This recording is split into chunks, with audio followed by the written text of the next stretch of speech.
Shalom, apa kabar? Katakan Tuhan baik. Saya ingin menyapa juga jemaat online yang live saat ini. Saya berdoa Anda dan keluarga di rumah selalu dalam keadaan baik, selalu dalam penyertaan Tuhan yang sempurna. Amen. Baik, pagi hari ini saya ingin bicara tentang yang penting di masa genting. Yang penting di masa genting.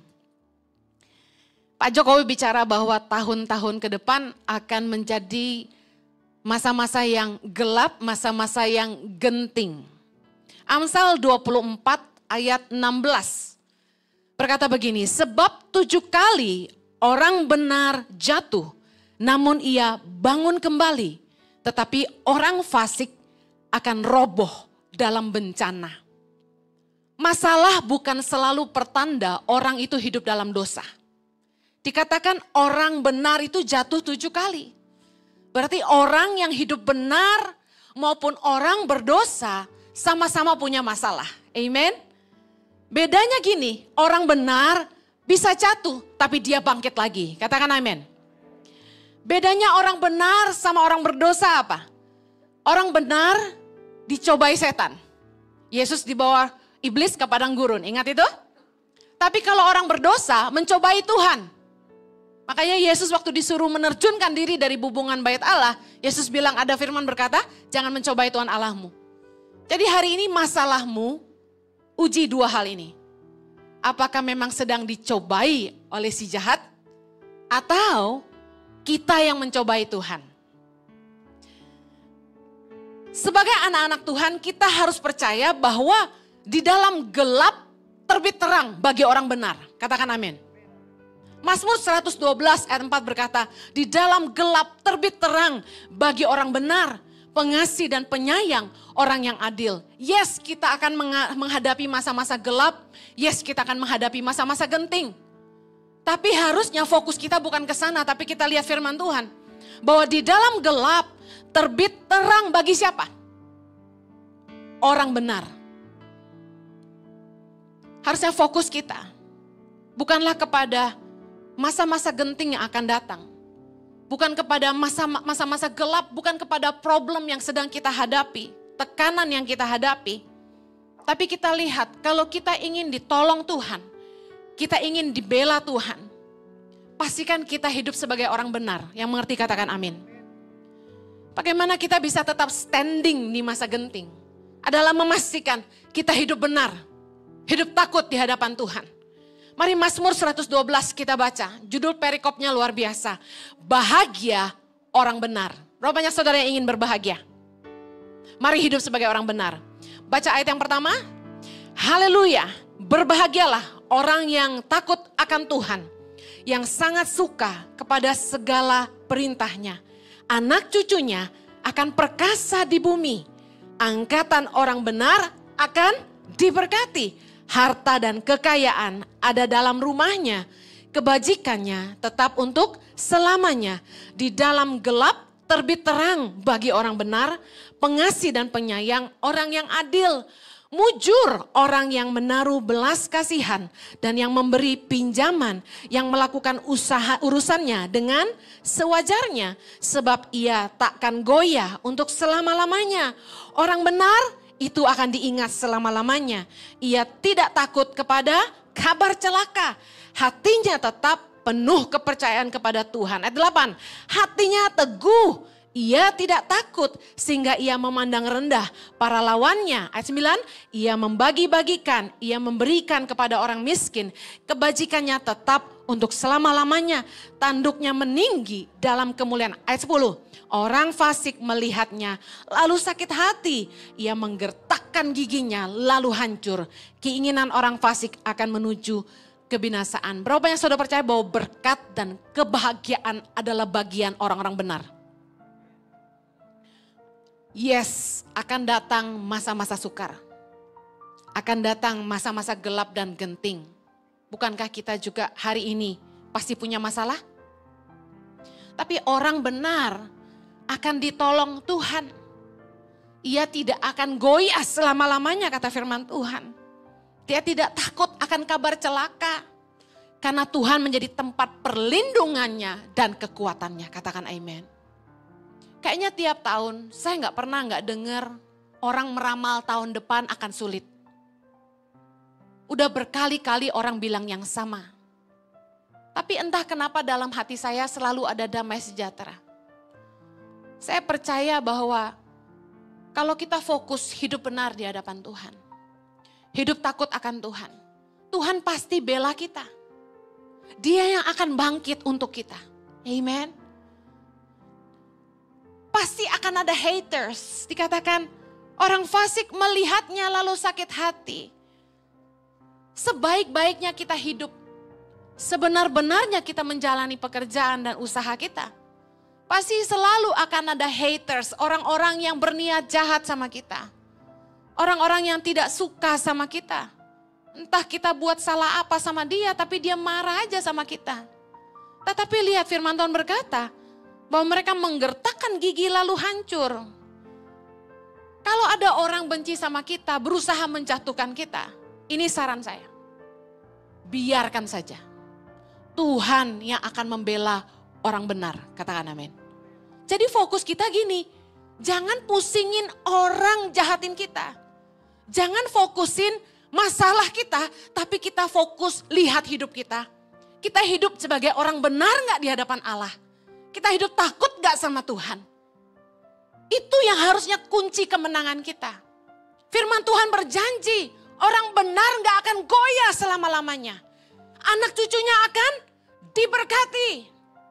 Nah gimana sih cara hidup orang benar, Bu Heni? Dulu ngomongnya orang benar melulu.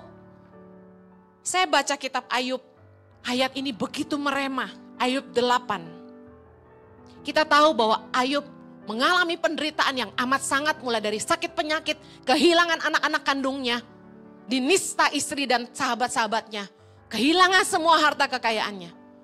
Ayub 8 ayat 5-7, kita baca sama-sama. Tetapi engkau, kalau engkau mencari Allah dan memohon belas kasihan dari yang maha kuasa. Ayat 6, kalau engkau bersih dan jujur, maka tentu ia akan bangkit demi engkau dan ia akan memulihkan rumah yang adalah hakmu. Ayat 7, maka kedudukanmu yang dahulu akan kelihatan hina, tetapi kedudukanmu yang kemudian akan menjadi sangat mulia. Katakan amen. Kalau Anda dengar firman Tuhan yang baik, ngomong amin tuh keras-keras dengan iman. Yakini ini ayat buat saya. Pesannya ada 2 pagi hari ini. Kalau kita ingin Tuhan menolong kita di masa genting, kita ingin dipulihkan sama Tuhan. Hidup benar. Gimana hidup benar? Yang pertama, jalankan usahamu dengan bersih dan jujur. Katakan amin. Ayat 8 ayat 6 berkata, kalau engkau bersih dan jujur, maka tentu ia akan bangkit demi engkau. Dan ia akan memulihkan rumah yang adalah hakmu. Tuhan berjanji akan bela kita dan memulihkan apa yang menjadi hak kita. Kalau kita bersih dan jujur. Jujur atau tidaknya orang, bersih atau tidaknya orang, itu akan teruji oleh waktu. Amsal 14 ayat 11 bilang gini, rumah orang fasik akan musnah, tetapi kemah orang jujur akan mekar. Akan, artinya butuh waktu untuk membuktikan. Kami difitnah orang banyak. Bahkan ada hamba Tuhan yang saya sayangkan kok dia hamba Tuhan. Jelekin kami kemana-mana. Dari Australia sampai Indonesia. Ceritanya hati-hati loh. Donasi ke tangan pengharapan. Gak bener tuh keuangannya. Wow. Saya diam. Teman satu sampaikan, saya diam. Saya tahu siapa yang ngomong ini, tapi saya tidak gubris sama sekali. Saya bilang gini, benar nggak benernya saya sama Jojo menjalankan Yayasan Tangan Pengharapan, biarlah Tuhan yang memperlihatkan. 16 tahun. Kami berjalan dari satu kemuliaan kepada kemuliaan. Dari 5 anak, 5.000 anak. Sekarang 6.100 anak. Saya bilang gini, nggak usah kita saling menghakimi. Biarlah firman Tuhan yang jadi. Kalau orang fasik, rumahnya musnah. Apa yang kita bangun akan hancur kalau kita orang fasik. Kalau kita orang benar, rumah kita mekar. Artinya apa yang kita kerjakan makin berkembang. Daripada kita ngurusin orang, kita periksa hidup kita sendiri. Udah jujur belum kamu? Udah bersih belum kamu? Daripada kita sibuk ngurusin orang lain. Saya bersyukur. Saya tuh orang yang A bilang A, B bilang B. Saya ngomong sama staf saya. Pastikan keuangan kita benar. Sistemnya jelas. Tuhan kasih hikmat, no cash policy. Saya bilang gini, kalau ada yang minta uang cash, saya bertanya, kenapa kamu mau uang cash? Kalau saya lebih senang, Pak, mau bantu kami bangun sekolah. Transfer aja ke toko bangunannya. Kami ambil barangnya, Pak. Lebih enak buat saya daripada saya ngumpulin bonnya. Betul nggak? Saya lebih kelihatan bersih. Bank statementnya rapi. Kalau semua itu transfernya jelas kemana. Nggak ribet. Kita diaudit sama public accountant sejak awal mula. Orang luar loh. Bukan orang sendiri, bukan jemaat kita. Kami pernah diaudit sama Bain & Co. Perusahaan konsultan dunia terbesar nomor 3. Diobrak-abrik keuangan kami. Kami apapun dinotariskan. Kemarin kita diminta pertanggungjawaban atas donasi Sogo waktu kami bangun sekolah di NTT. Dia kasih kami masing-masing sekolah 700 juta. Biaya pembangunannya 1 M lebih. Waktu diminta pertanggungjawaban 1,700 mohon maaf, mudah lah orang pengeluarannya lebih. Kami keluarkan laporan dengan tanpa masalah. Kalau kita nggak bertanggung jawab, kita panik orang minta pertanggungjawaban, benar nggak? Ada satu pengusaha pernah bilang gini sama saya, scan bank statement kamu, email ke saya. Tidak nunggu setengah jam. Staf saya scan email. Dia akui di depan kami. Saya akui kamu jujur. Kalau kamu mau curi-curi, kamu nggak email cepet, kamu minta waktu sehari. Saya bilang, saya mau apa yang saya tutupin? Saya nggak kaya dari yayasan, saya nggak ambil apa-apa dari yayasan, ngapain saya takut? Obrak-abrik aja. Yang takut itu kalau yang nyuri. Saya bersyukur. Karena dari awal keuangan kita rapi, sekarang ini ada kasus besar urusan yayasan. Saya nggak tahu boleh sebut nggak nama yayasan itu, tapi lebih baik jangan ya.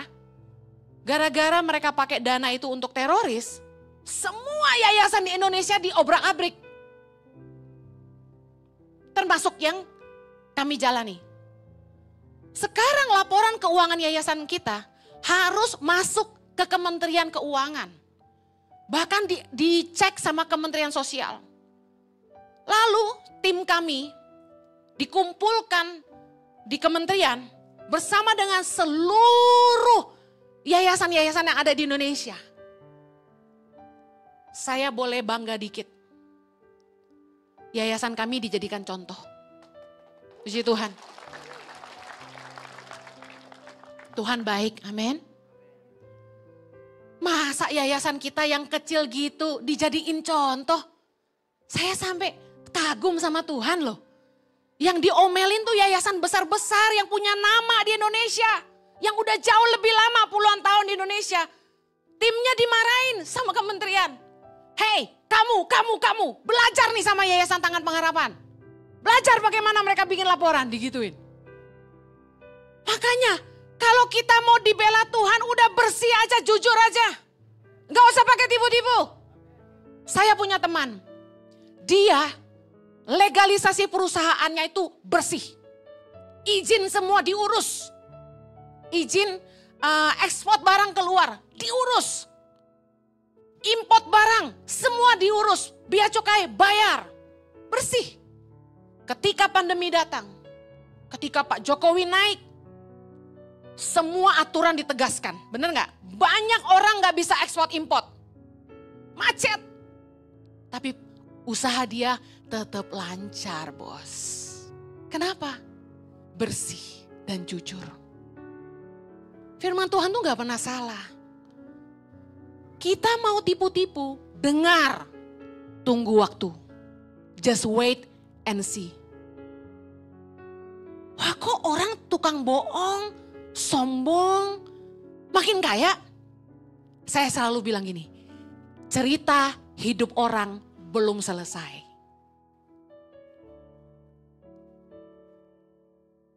Amsal 21 ayat 6 bilang, memperoleh harta benda dengan lidah dusta adalah kesia-siaan yang lenyap dari orang yang mencari maut. Amsal 10 ayat 2 bilang, harta benda yang diperoleh dengan kefasikan tidak berguna. Tetapi kebenaran menyelamatkan orang dari maut. Katakan amin. Ada pengusaha-pengusaha yang punya usaha tidak halal. Lalu mereka mulai menyumbang ke panti asuhan. Mulai menyumbang ke panti jompo. Mulai sumbang ke gereja. Kita sih belum dapat ya. Saya tanya sama pengusaha. Maksudnya kok hebat amat gitu mau bagi-bagi. Biar Tuhan berkenan karena sumbangan buat yatim piatu menghapus dosa. Amsal 15 ayat 8. Korban orang fasik adalah kekejian bagi Tuhan. Tetapi doa orang jujur dikenannya. Anda dagang, jangan curang. Anda bisnis, jangan gak halal.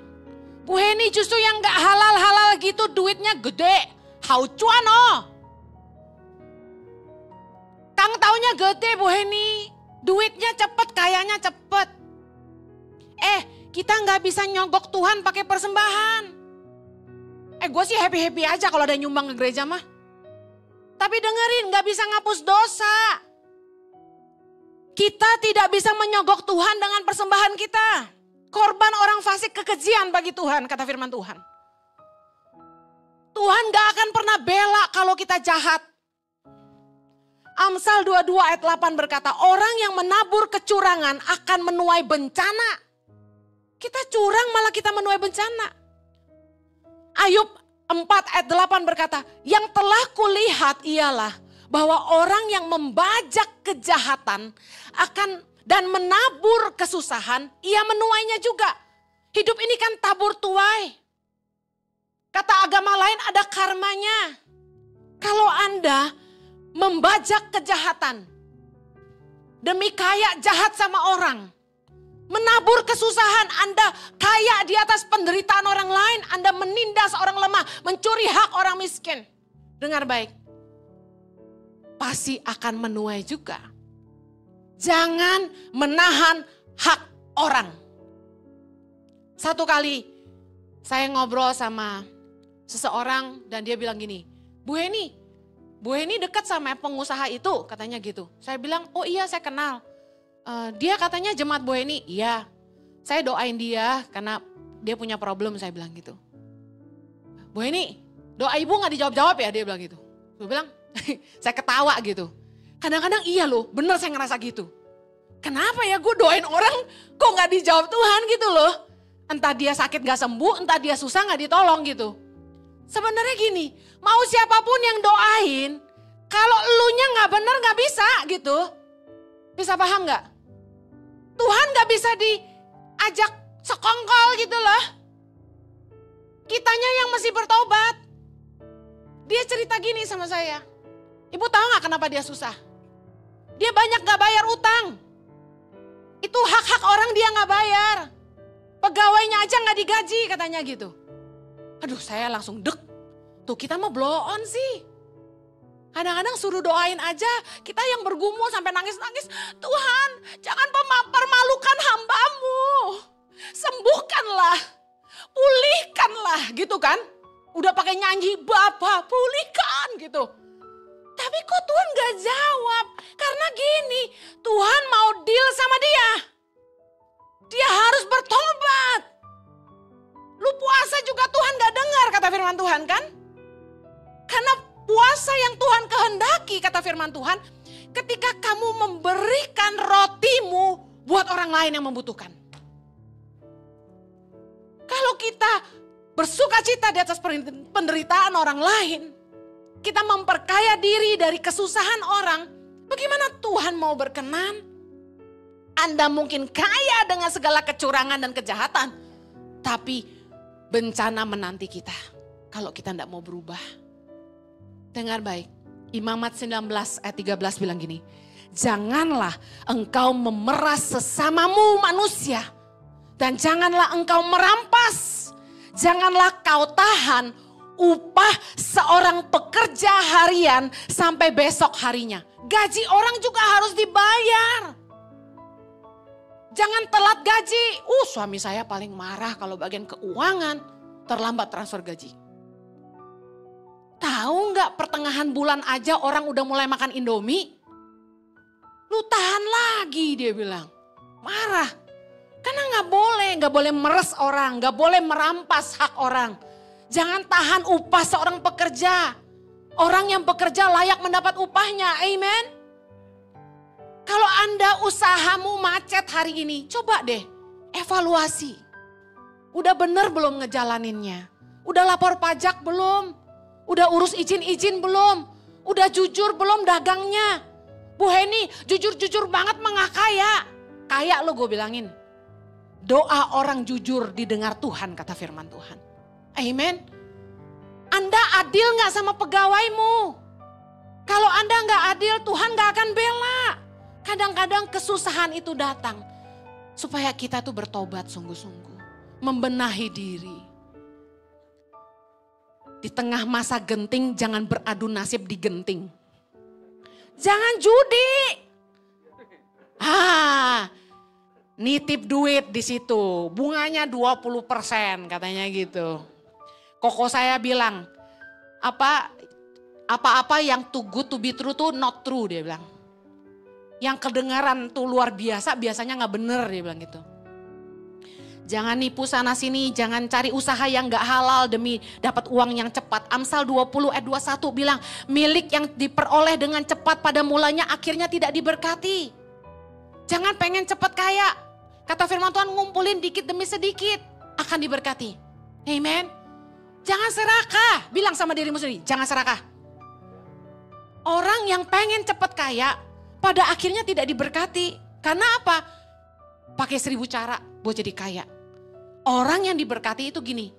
Orang ngoyo-ngoyo, berkat datang dewi. Santai-santai berkat mengejar kita. Firman Tuhan berkata, Tuhan memberkati orang yang dikasihinya pada waktu bobo. Berarti Bu Heni kita malas-malas aja ya bobo terus. Biar berkat datang terus. Kagak gitu cuy. Anda bobo, ada orang bayar utang gitu loh. Anda bobo, investasimu berkembang gitu loh. Ada yang engkau kerjakan di siang hari, di malam hari berkat Tuhan dicurahkan.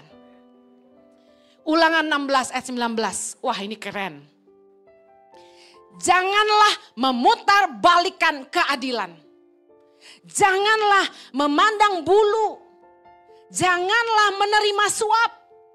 Sebab suap membuat buta mata orang-orang bijaksana dan memutar balikan perkataan orang-orang benar. Anda ingin dibela Tuhan, jangan makan suap.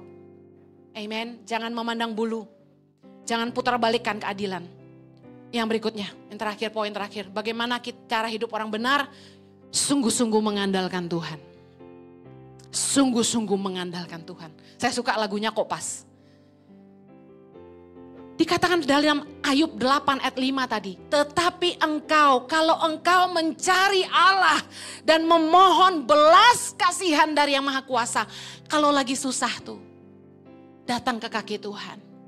Memohon belas kasihannya. Mohonnya sama Tuhan. Jangan mohonnya sama teman. Jangan mohonnya sama orang. Email saya penuh dengan permintaan beasiswa kuliah. Anda mohon tuh sama Tuhan. Jangan sama teman, jangan sama orang. Mikah 7 ayat 5 bilang gini. Janganlah percaya kepada teman. Janganlah mengandalkan diri kepada kawan. Jagalah pintu mulutmu terhadap perempuan yang berbaring di pangkuanmu. Aduh, jangan percaya deh sama orang. Percaya aja sama Tuhan. Mazmur 146 ayat 3. Janganlah percaya kepada para bangsawan. Kepada anak manusia yang tidak dapat memberikan keselamatan. Ketika Anda mengandalkan seorang bangsawan, orang kaya, orang besar di Indonesia katakan. Pembesar-pembesar. Bukankah Anda harus mengikuti kemauannya? Apapun yang dia minta kita harus ikutin. Kita akan berusaha nyenengin dia. Kita akan ngasih hadiah-hadiah. Bahkan kalau dia panggil kapan aja Anda harus siap. Saya pernah soalnya. Saya gak pernah deketin orang kaya tapi orang kayanya deketin saya. Salah satu konglomerat di Indonesia. Dia coba kontrol saya. Dia panggil saya jam 9 malam saya mesti datang ke rumahnya. Dia panggil saya Saban Sabtu. Dari pagi sampai malam. Saya gak boleh pulang kalau dia belum suruh pulang. Sampai pegel saya. Duduk dengerin dia ngoceh, ngomong terus. Kita gak boleh salah. Suami saya juga dideketin seorang pengusaha. Saban-saban minta ini, saban-saban minta itu. Sampai saya ngomong gini sama suami saya. Kan dia kaya, kenapa mintanya sama pendeta? Gak salah. Dia gak bayar kita. Dua-dua orang kaya yang saya cerita ini gak bayar kita. Gak gaji kita. Tapi merintah-merintah seenaknya. Makanya saya bukan anti orang kaya. Tapi saya pegang prinsip firman Tuhan. Amsal 29 ayat 25 bilang gini. Takut kepada orang mendatangkan jerat. Benar gak? Terjerat gak tuh? Saya capek pengen istirahat. Henny, ke rumah saya sekarang. Gawat. Nyampe pintu pagarnya aja sapamnya mesti lapor dulu. Ibu Henny sudah di sini. Baru boleh masuk. Tetapi siapa percaya kepada Tuhan dilindungi. Anda ingin ditolong Tuhan. Jangan takut sama orang. Takutlah sama Tuhan. Jangan cari muka sama pembesar. Oh pejabat lu. Orang Indonesia kan gitu kan. Gak kenal aja pasang-pasang plat nomor. Gantungan-gantungan di mobil pura-pura kenal pejabat. Kemudian kalau sekedar tahu aja bisa ngomong. Saya sahabatnya. Saya kenal si bapak ini, saya kenal si bapak itu. Ngapain sih? Gue mah gak kenal siapa-siapa. Jangan ngandalin manusia. Orang besar sekalipun. Jangan malah pergi ke dukun. Lagi susah nanti, saya mau liatin jemaat ICI. Cari dukun apa cari Tuhan? Jangan minta petunjuk dan pertolongan kepada kuasa kegelapan. Ada orang tuh saking frustasi. Kayaknya dia bilang Tuhan gak jawab doa dia. Dia pergi sembahyang. Yesaya 8 ayat 19 dengar baik. Dan apabila orang berkata kepada kamu, mintalah petunjuk kepada arwah dan roh-roh peramal yang berbisik-bisik dan komat kamit. Maka jawablah, bukankah suatu bangsa patut meminta petunjuk kepada Allahnya? Atau haruskah mereka meminta petunjuk kepada orang-orang mati bagi orang-orang hidup? Orang mati aja gak bisa nolong dirinya sendiri, bagaimana mau kasih tahu orang hidup? Jangan pernah minta petunjuk dari dukun, roh-roh. Dalam Ulangan 18 ayat 11 dikatakan setiap orang yang melakukan hal-hal ini adalah kekejian bagi Tuhan. Jangan pernah minta petunjuk kepada peramal, orang-orang mati, never. Yang kita butuhkan di masa genting justru pembelaan Tuhan. Amen. 1 Tawarikh 29 ayat 12. Saya bacakan ini kemarin ketika doain orang. Sama-sama. Sebab kekayaan dan kemuliaan berasal daripadamu. Dan engkaulah yang berkuasa atas segala-galanya. Dalam tanganmulah kekuatan dan kejayaan. Dalam tanganmulah kuasa membesarkan dan mengokohkan segala-galanya. Jangan mengandalkan harta. Tuhanlah yang berkuasa atas segala-galanya. Tangan Tuhanlah yang sanggup membesarkan dan mengokohkan kita. Jangan pernah gak ngandalin Tuhan. Amen. Terakhir, andalkan Tuhan di saat-saat genting. Yeremia 17 ayat yang kelima berkata, sama-sama kita baca. Beginilah firman Tuhan, terkutuklah orang yang mengandalkan manusia, yang mengandalkan kekuatannya sendiri, dan yang hatinya menjauh daripada Tuhan. Ayat ke-7, diberkatilah orang yang mengandalkan Tuhan, yang menaruh harapannya pada Tuhan. Berapa banyak saudara yang ingin kedudukanmu yang dahulu kelihatan hina, tetapi kedudukanmu yang kemudian akan menjadi sangat mulia. Berapa banyak saudara yang ingin dipulihkan sama Tuhan? Seberapa banyak saudara yang mau dibela Tuhan di masa susah? Apapun masalahmu pagi hari ini, mari periksa dirimu. Apakah engkau hidup sebagai orang benar? Apakah Tuhan jadi satu-satunya andalan? Tidak heran orang diproses. Orang biasanya diproses itu karena dia mengandalkan kekuatannya, dia sombong. Atau yang kedua, dia tidak hidup sebagai orang benar. Mari kita berdoa pagi hari ini, kita minta pertolongan Tuhan. Apapun yang ada di depan.